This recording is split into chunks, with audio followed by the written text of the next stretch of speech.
వెళ్ళాలి కాబట్టి ఎక్కువగా దేవుళ్ళ పనిలో మనం గడపాలి, ఎక్కువ దేవుడి సన్నిధిలో ఉండాలి. బిడ్డలు భర్తలు ఇవన్నీ శాశ్వతం కాదు, ఎవరు మన వెనకాల రారు, అందరం మట్టివారమే పుట్టివారమే. మనం వెళ్ళిపోతాం, ఏదో ఒక టైంలో ముగించుకొని మనం వెళ్ళిపోయేవాళ్ళే. ఏది మన ఎమ్మటి పెట్టుకొని వెళ్తామా? ఎంతో మందిని మనం చూస్తున్నాం కదా, ఇప్పుడు కూడా చూస్తూ ఉన్నాం. ఎవరు తీసుకెళ్ళరు, అన్నీ సంపాదించి ఇక్కడే వదిలేస్తారు. ఇది నాది అది నాది అని దిగులు పెట్టుకుంటూ ఉంటాం. పిల్లలు ఏమైపోతారా, భర్త ఏమైపోతాడా అని దిగులు పెట్టుకోవడం కాదు, కానీ దేవుడి సన్నిధిలో దేవుడిని గణపరిచి దేవుడిని స్తుతించిన వేళ మనం ఎక్కువ దీవించబడతాం, ఆశీర్వదించబడతాం. మన బిడ్డలు కూడా ఆశీర్వదించబడతారు. ఎందుకంటే ఈ లోకంలో ఎంతకాలం ఉన్నా మనం ఏదో ఒక రోజు వెళ్ళిపోవాలి. కాబట్టి నువ్వు చేసిన పనులు బట్టి, నీ క్రియలు బట్టి నీవు అక్కడ దేవుడి రాజులో లెక్క అప్పచెప్పాలి. కాబట్టి నువ్వైనా నేనైనా ఎవరైనా సరే ఆయన సన్నిధిలో ఇక్కడ కాదు కానీ అక్కడ శాశ్వతంగా మనం ఉండేది అక్కడ. కాబట్టి నరకంలోకి వెళ్ళకుండా, నరకాన్ని తప్పించుకోవాలంటే ఇక్కడ ఉన్నప్పుడు పుణ్యకార్యాలు ఎక్కువగా చేసుకోవాలి, ఎక్కువ దేవుడి సన్నిధిలో గడపాలి, ఆయన స్తుతించాలి, ఆయన స్మరించాలి, ఎక్కువగా ప్రార్థన ఉపాస ప్రార్థనలో గడపాలి. ఉపాస ప్రార్థన ద్వారా ఎన్నో కార్యాలు మన జీవితంలో జరుగుతాయి. మామూలు ప్రార్థన ద్వారా, మామూలు ప్రార్థన అనుకోండి మామూలు లెటర్ లాంటిది 3 రోజులకి వెళ్ళింది. అదే ఉపాస ప్రార్థన అయితే టెలిగ్రామ్ లాంటిది. ఎన్ని సమస్యలు ఉన్నా సరే మనం ఉపాసం ఉండి ప్రార్థన చేస్తే దేవుడు అమ్మటే అంటాడు, మనకి ప్రత్యుత్తరం ఇస్తాడు. మనం 21 రోజు ఉపాస ప్రార్థన పెట్టాం. విజయవాడలో ఎన్నో అద్భుతకారాలు దేవుడు జరిగించి ఉన్నాడు అనమాట.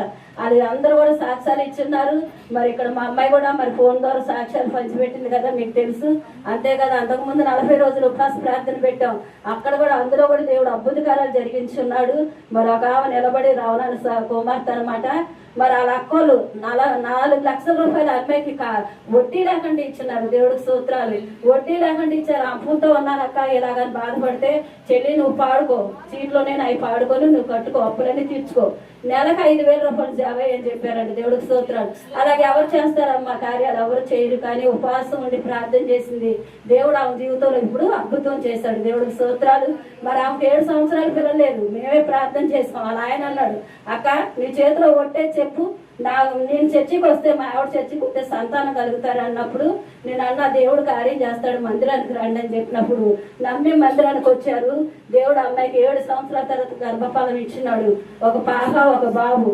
ఇప్పుడు మన సన్నిధిలో నమ్మకంగా నిలబడి మరి దేవుడి పనులు అన్నిట్లో ఉంటుంది. బిడ్డలు మంచి చదువులు ఇచ్చాడు. ఇప్పుడు ఆమెకే అలా 4 లక్షలు ఇచ్చి నువ్వు అప్పుడైనా కట్టుకోచెల్లి అని చెప్పింది. దేవుడికి స్తోత్రాలు. ఎందుకంటే మనం ఉపాసం ఉండి దేవుడి సన్నిధిలో ప్రార్థన చేస్తే మనకున్న ప్రతి సమస్యలు పరిష్కారం అయిపోతాయి. దేవుడికి స్తోత్రాలు. ఏదైనా సరే మనం ఏది అనుకున్నా సరే దాన్ని బట్టి ప్రార్థన చేస్తే దేవుడు కార్యాలు చేస్తాడు. నా కృప నీకు సాధ అంటున్నాడు. మన బలహీనత వచ్చింది, తొలగట్లేదు ఏంటి ప్రభా, ఇది వెళ్ళిపోవట్లేదు ఏంటి ప్రభా, మనలో నావిగతలు బట్టి మనల్ని పట్టుకొని ఉంటాయి. అయినప్పటికీ కూడా